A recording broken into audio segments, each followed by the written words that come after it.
I now give the floor to His Highness Sheikh Abdullah bin Zayed Al Nahyan, Minister for Foreign Affairs and International Cooperation of the United Arab Emirates.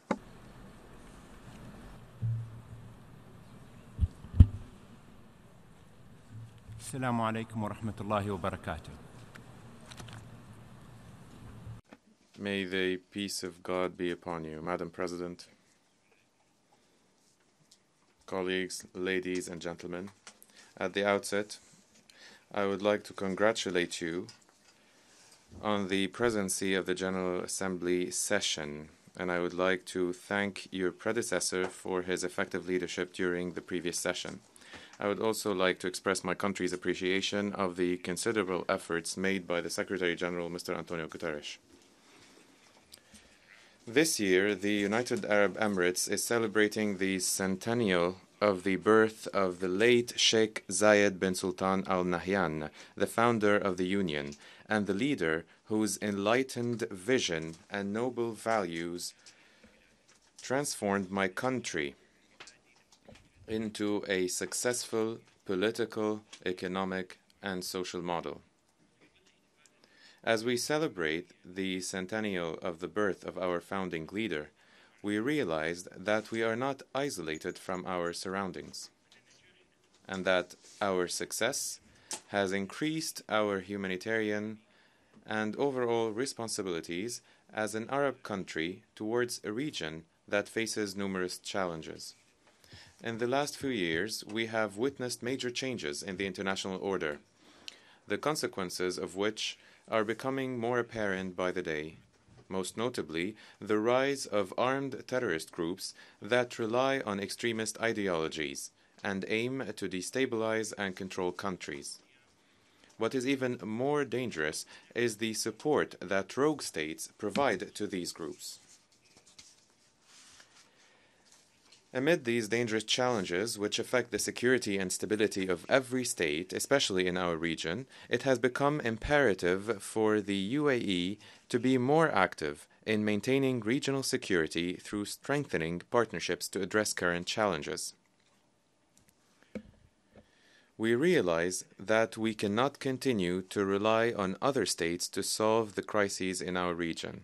No single country, regardless of its capabilities, can alone restore security and stability, because the nature of the transnational challenges we face requires collective responsibility. In our endeavor to achieve regional security and stability, we follow a comprehensive approach that addresses the different dimensions of the threats in our region, which is facing four principal challenges. The first challenge is foreign interference in the affairs of the Arab world.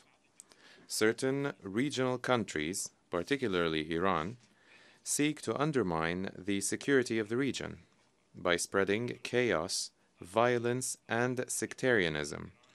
Iran's interference in Arab affairs has reached an unprecedented level. We could not afford to remain mere spectators when these threats reached Yemen and the brotherly nation of the Kingdom of Saudi Arabia. Saudi Arabia continues to be subjected to a barrage of Iranian ballistic missiles.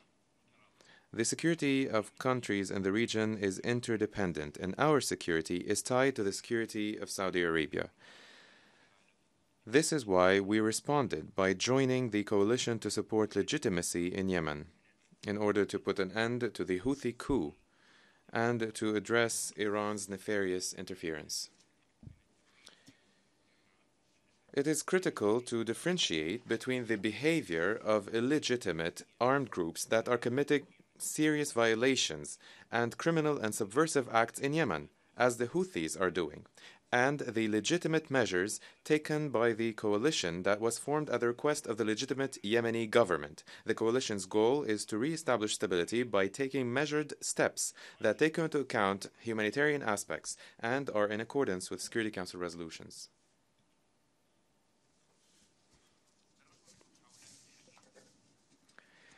Despite the coalition's tireless efforts to restore stability in Yemen and alleviate the suffering of its people, the Houthis' intransigence regarding serious peace initiatives, as proven by their absence from the recent Geneva talks, has exacerbated the humanitarian situation in Yemen.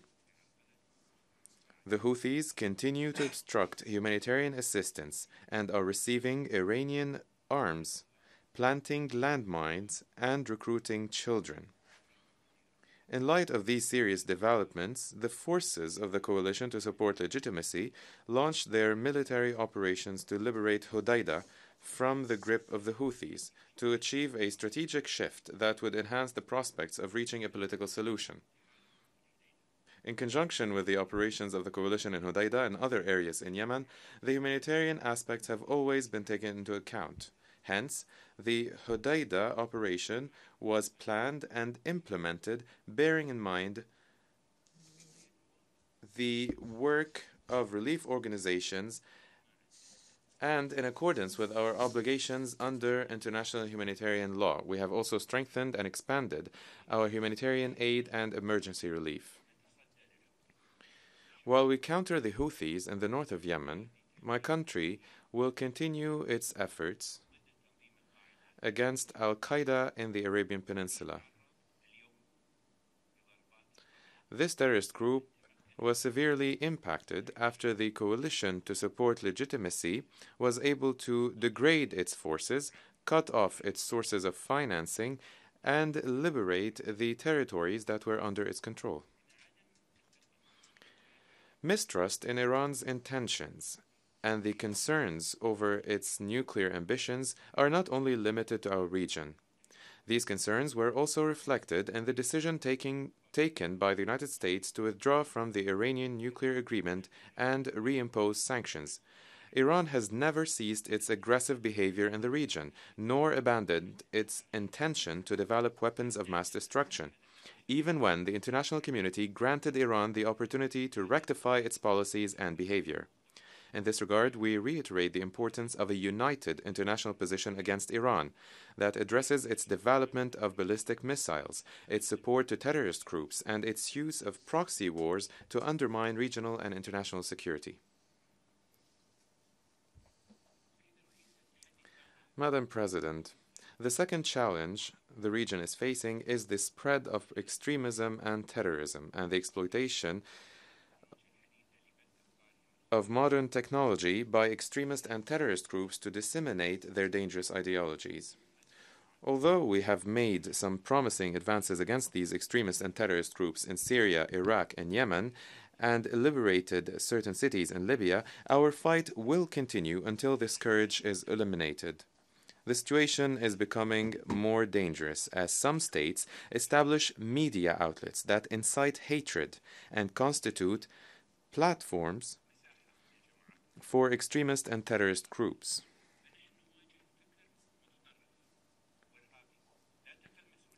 Those who disseminate this kind of extremist and terrorist ideology are equally responsible for the acts of violence committed under the name of these ideologies. Therefore, the UAE has been at the forefront of states combating extremism and terrorism in both the ideological and security realms. And we have provided support to international forces such as the G5 Sahel Joint Force as part of our efforts to eliminate extremism and terrorism wherever it exists. My country has also established specialized institutions to counter extremist narratives, promote tolerance, and disseminate as a positive alternative a culture of acceptance and an optimistic vision at national, regional, and international levels. We are convinced that lasting global peace can only be achieved by making peace between religions. That is why the Forum for Promoting Peace in Muslim Societies launched an international initiative to build an alliance among the Abrahamic religions and world philosophies. This alliance is based on the principles that go beyond the paradigm of religious argument and conflict and look towards a paradigm of mutual recognition and cooperation, guided by international covenants and the spirit of our noble values. We stress our unwavering and unequivocal rejection of both extremism and terrorism, and we emphasize that our policies to counter and combat the supporters of extremism, violence, and hatred make no distinction between a group and a state. To that end, the UAE, along with its close allies, the Kingdom of Saudi Arabia, the Kingdom of Bahrain, and the Arab Republic of Egypt have taken sovereign measures towards Qatar. These measures are vital and decisive in confronting extremism and terrorism and are considered imperative to achieving a secure region. The third challenge is the prolonged crises in the region, which are merely being managed in the absence of a political solution.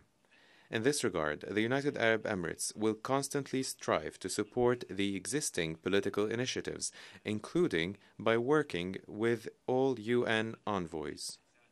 In this context, the Palestinians continue to wait for the international community to reach a comprehensive, just, and lasting solution to end the suffering of our brothers in Palestine.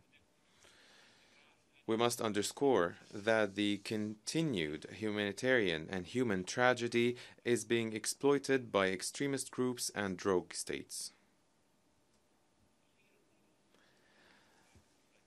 Lastly, we believe that the deterioration of economic, social, and humanitarian conditions is one of the main challenges that the region is facing. The UAE's successful model has led us to believe that wise leadership, determination to achieve prosperity, and a forward look to the future are key to building nations and protecting them from war.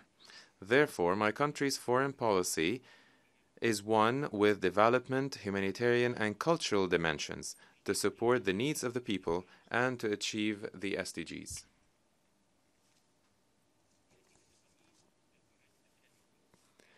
At the core of the development dimension of our foreign policy is the strengthening of economic opportunities and the empowerment of women and youth in conflict-affected countries. We believe that rebuilding Iraq is a prime example of the importance of uniting international efforts to help countries recovering from conflicts. The international community must support building peaceful and inclusive communities, including the protection of minorities and the prevention of atrocities against them, as witnessed in the crimes committed against the Yazidis and the Rohingya. My country is also playing a vital role in providing humanitarian assistance to areas affected by conflicts and disasters around the world. The UAE aspires to transform the whole region into a global center for technology, culture, and innovation after decades of crises.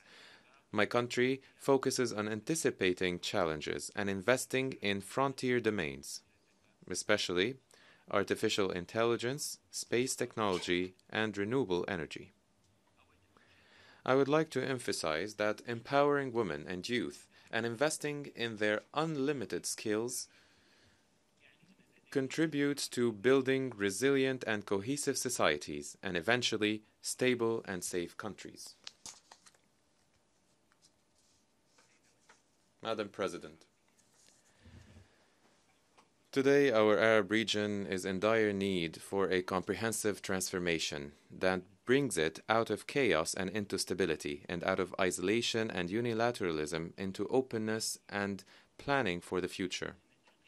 We are cognizant that achieving this shift will not be easy, and that our efforts in this direction will only succeed by intensifying collective action, and most importantly, each state must fulfill its responsibilities to achieve this goal.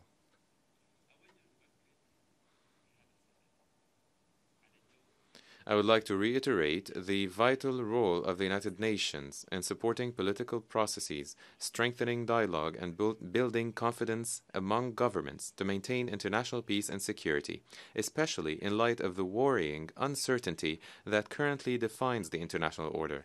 The UAE views the historic agreement reached between Ethiopia and Eritrea under the auspices of the Kingdom of Saudi Arabia as a powerful motivation for the international community to strengthen diplomatic efforts.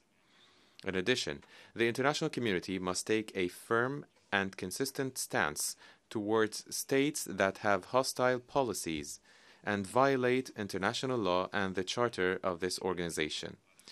The UAE reiterates its demand for its legitimate right to sovereignty over its 3 islands, Greater Tomb, Lesser Tomb, and Abu Musa, which Iran has been occupying for 47 years, in flagrant violation of international law and the UN Charter.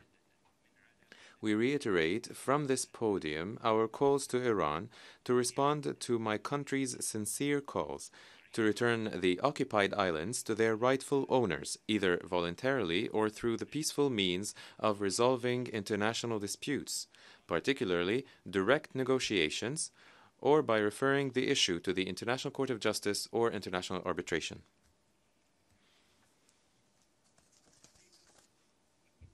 Madam President, I would like to emphasize that the UAE's vision for the region is based on the values upon which it was founded, the real accomplishments achieved at the national level, and our regional experiences in the region, side by side with the Kingdom of Saudi Arabia, with whom we share a vision of hope, with an aim towards achieving a brighter future for the region and for all peoples. Thank you.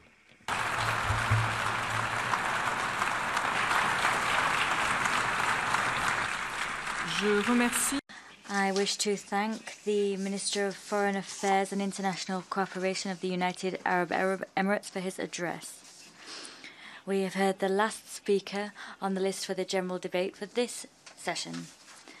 The General Assembly will continue the general debate at the 50th plenary meeting, which will be held immediately after the adjournment of this current meeting. The meeting is adjourned.